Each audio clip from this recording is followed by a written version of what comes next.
కుటుంబ సభ్యులకి నమస్కారం. నేను రిజ్వానా రైతు ప్రయోగశాలలో రీసెర్చ్ డివిజన్ హెడ్గా వర్క్ చేస్తున్నాను. అయితే ఈ మధ్య కాలంలో మనం అబ్జర్వ్ చేస్తే మన పంటపై వివిధ రకాల ధాతు లోపాలు అనేవి అబ్జర్వ్ చేస్తున్నాం. దానివలన మన పంట దిగుబడి తగ్గిపోతూ ఉంది. దీనిని అధిగమించడానికి మనం వివిధ రకాల మందుల్ని స్ప్రే చేస్తున్నాము. కాబట్టి ఈ ప్రాబ్లంని దృష్టిలో ఉంచుకొని కిషన్ చంద్ర సార్ మన ముందుకు ఒక ప్రయోగాన్ని తీసుకొచ్చారు. ఈ ప్రయోగం ఏ విధంగా చేయాలి, ఎలా తయారు చేసుకోవాలి, మన నేలకి ధాతువులను ఏ విధంగా అందించుకోవాలి అన్న విషయాన్ని నేను మీకు వివరిస్తాను. శాస్త్రీయ పరంగా కిషన్ చంద్ర సార్ మనకి ఈ ప్రయోగాన్ని తీసుకొచ్చారు. ఈ ప్రయోగం ఏంటంటే మన ఇరుపక్కల లభ్యమయ్యే రాళ్ళు కానివ్వండి, సముద్ర తీరాన ఉన్న రాళ్ళు కానివ్వండి, ఆ రాళ్ల నుంచి మన OWDC ద్రావణంలో వేస్తే ఆ రాళ్లలో ఉన్న ఎలిమెంట్స్ అన్నీ ఈ OWDC ద్రావణంలో యాడ్ అయిపోయి మన పంట పిచికారీ చేసుకోవచ్చు, నేల ద్వారా అందించి మన పోషక ధాతు లోపాలను నివారించవచ్చు అని చెప్పారు. మీ అందరికీ సందేహం రావచ్చు, రాళ్ళు ఏంటి, రాళ్ల ద్వారా పోషక ధాతు లోపాల నివారణ కావడం ఏంటి, నేలకు పోషకాలు అందివ్వడం ఏంటి అని చాలామందికి డౌట్ రావచ్చు. ఈ రాళ్ళు అనేవి, ఈ రాళ్ళలో వివిధ రకాల ఎలిమెంట్స్ ఉంటాయి. Oxygen, aluminium, iron, calcium, sodium, magnesium, potassium లాంటి 8 రకాల ముఖ్యమైనవి. ఈ 8 రకాలు చాలా ఎక్కువ ఉంటాయి. ఇంకా చాలా టైప్స్ ఆఫ్ మినరల్స్ కూడా ఈ రాక్స్లలో ఉంటాయి. ఈ రాక్స్లలో ఇన్ని రకాల మినరల్స్ ఉండి ఒక వెదరింగ్ ప్రాసెస్ అంటారు. ఈ వెదరింగ్ ప్రాసెస్ వల్ల ఆ రాయి అనేది కొన్ని విండ్స్ ద్వారా కానివ్వండి, వాటర్ ద్వారా కానివ్వండి చిన్న చిన్న ముక్కలుగా అయిపోయినప్పుడు, ఆ ముక్కలు అయిపోయినప్పుడు ఆ రాక్స్ మీద ఉన్న లేయర్స్ అన్నీ కూడా లీచింగ్ ప్రాసెస్ ద్వారా సాయిల్లోకి యాడ్ అయిపోతాయి. అలా మనకి నేల ఏర్పడడం జరుగుతుంది. ఇలా ఏర్పడే నేలలో ఈ రాక్స్ నుంచి ఏదైతే మనం పొడిలాగా వచ్చి నేలగా మారుతుందో అందులో మనకి పోషకాలు చాలా సమృద్ధిగా ఉంటాయి. కాబట్టి ఈ రాక్స్ నుంచి తీసుకొని మనం ఈ OWDC ద్రావణంలో యాడ్ చేసుకొని పంటకు అందించవచ్చు అన్న ప్రయోగాన్ని తీసుకొచ్చారు. అయితే ఈ రాక్స్ ఉన్నాయి కదా, మనం వివిధ రకాల రాక్స్ని తీసుకొని దాన్ని మనం OWDC ద్రావణంలో యాడ్ చేస్తే ఈ రాక్స్లో ఉన్న ఎలిమెంట్స్ అన్నీ కూడా మన OWDC ద్రావణంలో ఉండే ఆర్గానిక్ యాసిడ్ అనేది ఈ రాక్స్ని లీచింగ్ ద్వారా, అంటే ఒక లీచింగ్ ప్రాసెస్ ద్వారా ఈ రాక్స్లో ఉన్న ఎలిమెంట్స్ అన్నిటినీ OWDC ద్రావణంలోకి యాడ్ చేసుకుంటాయి. ఈ విధంగా 21 రోజుల పాటు మనం ఉంచినట్లయితే ఆ OWDC ద్రావణంలో రాక్స్లో ఎటువంటి మూలకాలు, ఎటువంటి పోషకాలు ఉన్నాయో అవన్నీ ఈ OWDC ద్రావణంలోకి యాడ్ అయిపోతాయి. ఈ విధంగా మనం తయారు చేసుకున్న OWDC ద్రావణం మినరల్స్తో సమృద్ధిగా ఉండి మనకు పంటకు అందించినప్పుడు ధాతు లోపాలు అనేవి నివారించవచ్చు. అదేవిధంగా నేల ద్వారా అందిస్తే నేలలో కూడా ఈ పోషకాలు అనేవి యాడ్ అయిపోతాయి. నేల నుంచి కూడా మనకి పోషకాలు తక్కువగా ఉన్నాయి, దాని ద్వారా మొక్కలకు ఎఫెక్ట్ అవుతుంది అన్న ప్రాబ్లం అనేది ఉండదు. ఈ ప్రాసెస్ని ఏ విధంగా తీసుకోవాలి, ఏ విధంగా చేయాలి, ఎంత క్వాంటిటీలో OWDC ద్రావణం తీసుకోవాలి, ఏ రకాల రాక్స్ని తీసుకోవాలి నేను మీకు వివరిస్తాను. అయితే మీరు ఏ విధమైన రాళ్ళు తీసుకోవాలంటే మ్యాక్సిమం మీకు దొరికిన మీ చుట్టుపక్కల ఇరుపక్కల ఎలాంటి రాళ్ళు ఉన్నా వివిధ రకాల కలర్లలో మనకి లభ్యమవుతూ ఉంటాయి. అలాంటి రాళ్ళు తీసుకోండి. ఇంకా మీకు చాలా మంచిగా రావాలనుకుంటే సముద్ర తీరాల్లో రాళ్ళు ఉంటాయి కదా ఇరుపక్కల, ఆ సముద్ర తీరాల్లో ఉన్న రాళ్ళని తీసుకుంటే ఇంకా చాలా అంటే చాలా బాగా మనకి యూజ్ అవుతుంది. వాటిలో చాలా ఎక్కువ కాంపోజిషన్లో ఈ ఎలిమెంట్స్ అనేవి ఉంటాయి.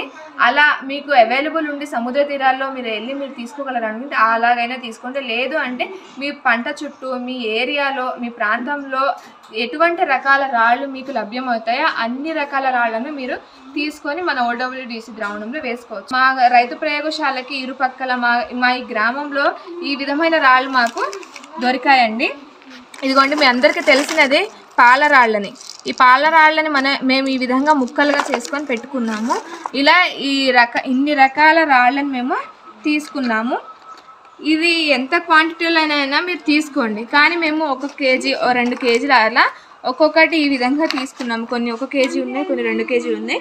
ఈ రాక్స్ మీరు ఎన్ని కేజీలు తీసుకున్నారు, ఇంతే క్వాంటిటీ అనేది అలాంటి ప్రాబ్లం ఏం లేదు. మీకు ఎంతవరకు దొరుకుతాయో అంతవరకు రాక్స్ని తీసుకోండి. కాకపోతే ఎక్కువ రకమైన రాక్స్ అనేవి తీసుకోండి.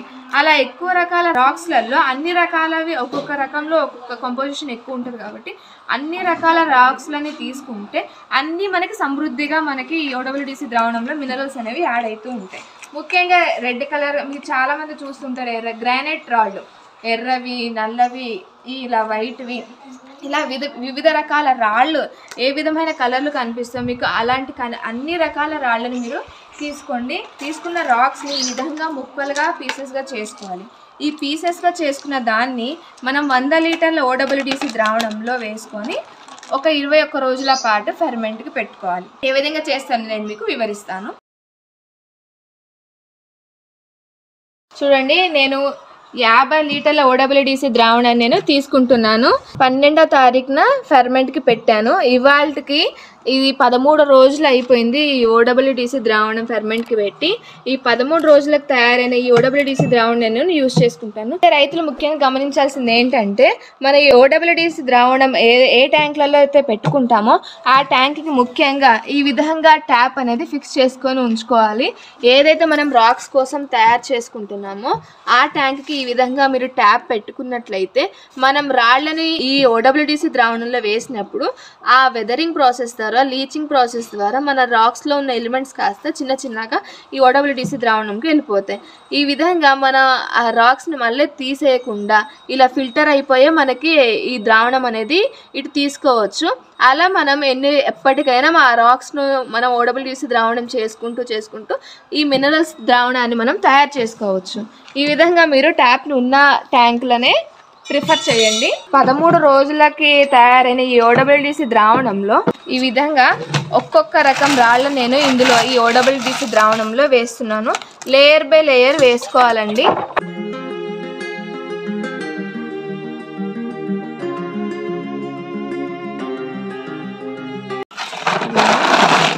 రకం రాళ్ళ నేను ఇందులో వేస్తున్నాను. ఇలా మీరు ఎన్ని రకాల రాళ్ళని కలెక్ట్ చేసుకున్నారో అన్ని రకాల రాళ్ళని ఈ OWDC ద్రావణంలో వేసేసుకోవాలి.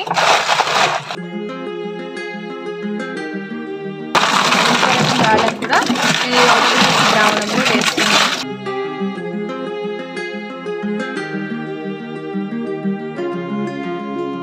దాని తర్వాత ఒక్కొక్క రకం ఈ విధంగా నేను ఇందులో వేసేస్తున్నా. ఈ విధంగా మా రైతు ప్రయోగశాలకి సమీపంలో మా ప్రాంతాల్లో దొరికిన 7 రకాల రాళ్ళను నేను ఈ 50 లీటర్ల OWDC ద్రావణంలో వేశాను.